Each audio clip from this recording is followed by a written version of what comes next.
What should you do to prepare for sex conversation so that you get it right? This is a common question that every parent asks. My name is Emily Ochieng. I'm a parent and teen sex ed coach, and on this channel, Think Sex Ed, I give you the simplest way of having sex conversation. In this video today, I'm going to share 3 fundamental reflection points that every parent needs to think about before starting the talk. So you probably realize that by now, starting sex conversations can be scary. Yes, scary. Frustrating sometimes because you're not sure how to have the right conversation. I know exactly how you feel. I remember when I was having my first conversation, the sweaty hands, armpits, nervous, scared of putting myself in front of my children, not sure if the words that come out will be right or wrong. But today I've had 100 conversations and helped hundreds of people to really build the confidence to get on and have the talks. I've created a 3-step formula and I want to share it with you today. I shared this in my parent sex ed class, but today I'll break it down, all the 3, so you can move from frustration to action. Yes, action. When it comes to having open and honest sex conversation with your children. So let's dive straight into our SAT formula. So the first element of it is unshame yourself. You've imagined these words, or you've heard these words ringing in your ear.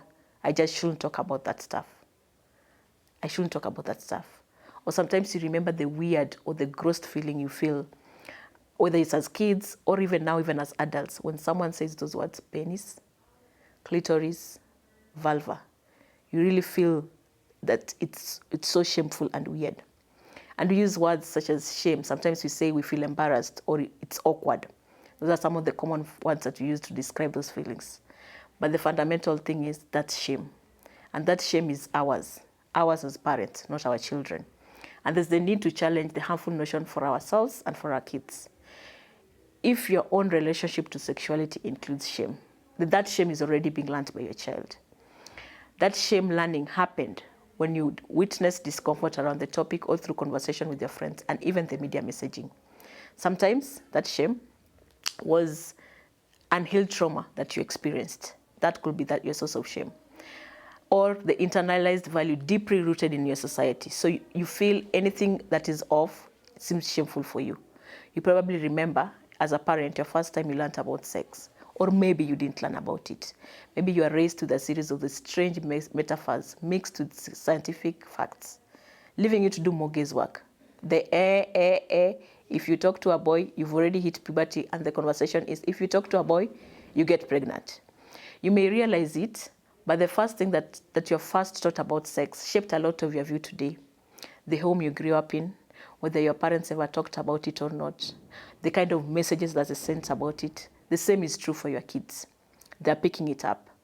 But recognizing that your environment that you're raised in, as well as that which you're creating for your kid, is an important step into creating a culture of healthy sexuality in the home. It's important because if we want to raise kids free from sexual shame, we must unlearn and heal our own shame. Yes, ours. You must do your own personal work because when you feel embarrassed or awkward, you want someone else to do it. And that is when we shift the responsibility from us to the school. It's the school responsibility to do it. Or sometimes it's the church who should do and have those conversations. Shame literally hides conversation. But here's the good news. Because when we can be taught something, we can also unlearn it. So shame is taught. We can unlearn shame. Because you didn't plant your own shame seed. No, it was planted for you. But you can be the one to uproot it. So how do you unlearn sexual shame? Because we all need to unlearn it.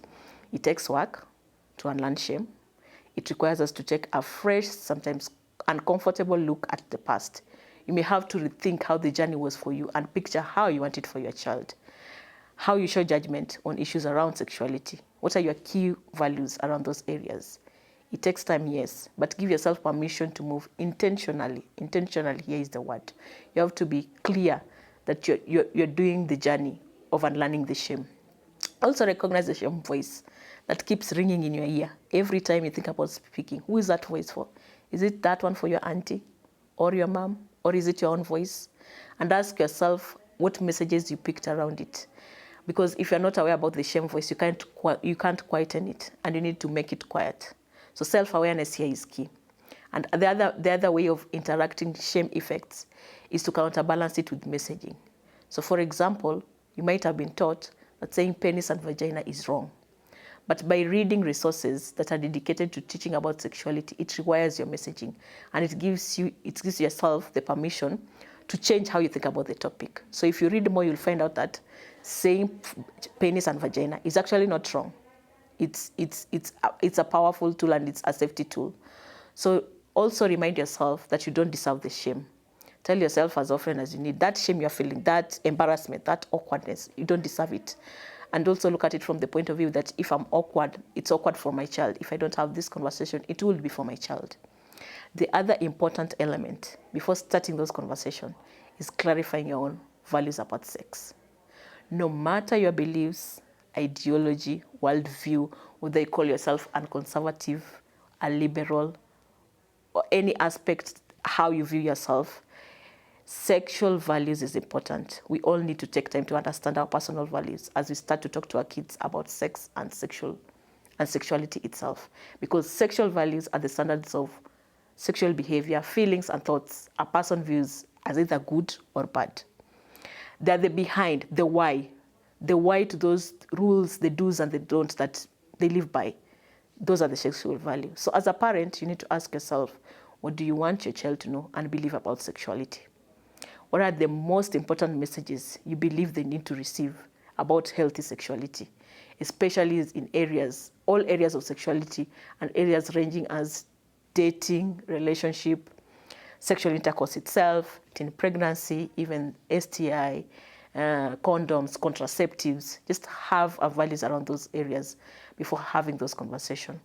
Because starting on the basis of teaching about values, it's a foundation for raising sexually healthy children. Values are basically like the foundation. Imagine building a house without foundation. Hey, that house, will it even last? It will probably crumble, like the one we see falling around. So you have to build a strong foundation. And that foundation that makes that house stand is those values. They're the sexual values. They're the point at which your child, whether son or daughter, goes back to when they make their own decision about their sexual life. And it's what makes them have intentional choices to engage and experience, and choices that reflect and honor their own values. So just like a strong foundation, your child needs sexual values. So before you start those conversations, even if you've started, clearly take time to define those values. Take your time. Have your parenting partner, whoever that parenting partner is, whether it's your husband, whether it's your co-parent, whether it's your mom who is your co-parent. Just bring them on board and have the conversations around the values that you want to share with the children. If you have older children like teens, it's a beautiful exercise for them to come and engage in. And it's a nice exercise you can do after a hearty meal. Yes, it gives you all those aspects. And the third element I want to talk about is Festive Fear, or you can simply call it Brace the Courage. So you may have had poor role models and parents who weren't comfortable talking about sex. And just a note, we are not blaming our parents, no, for not doing it right. But because as we know better, we are going to do better. So it basically means that when it comes to talking to your own kids about sex, you may not know where to start. Sometimes you literally feel stuck or confused, or sometimes you struggle getting it right. So, and most parents, sometimes you may find you're in a situation where you want to avoid or miss the opportunities to talk with the children because you are looking for the right time. But this is to remind ourselves that sometimes you just have to punch that fear in the face. Yes, imagine punching it in the face, punching perfectionism in the face and just starting. You don't have to be great, but you just have to start to be great. And it's about looking at all the facts around you and just thinking and having that conversation, because you need to start. If you've started having those conversations and haven't started, just let me know on the chat.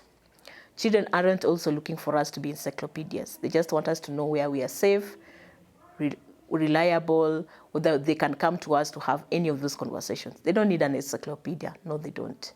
So just be you, be real, be authentic. Any information you know, you give. That which you don't know, you can look up together. There's no shame in saying, I don't know. So just say, give me time to give you the right feedback And that is the approach that you use. Plus, trust yourself. Trust yourself. Your experience is an important foundation. And yes, you have it. It's a life masterclass. You know what they don't know. So trust yourself. Imagine steering a car that is parked right outside and you're not moving it. But you have to get in, steer it so that you get moving and you build your tips as you go and strategies that help you shape the progress as you go. So don't strive for perfection, just start. The key here is just start. So Think Sex Ed is here to support you. And that's what the Parent Sex Ed is all about. And that is what this channel is all about. Trying to give you facts so that you can go further in this journey of sex conversation. Think Sex Ed is here to support you. That's what the Parent Sex Ed course is all about, and that's what this channel is about, trying to help you go further, faster. Next week, we'll look at how to feel more comfortable talking about sex. Subscribe, like, and share. And remember, this channel is about bringing you the best tips and tools for easier sex conversation. And until next time, bye.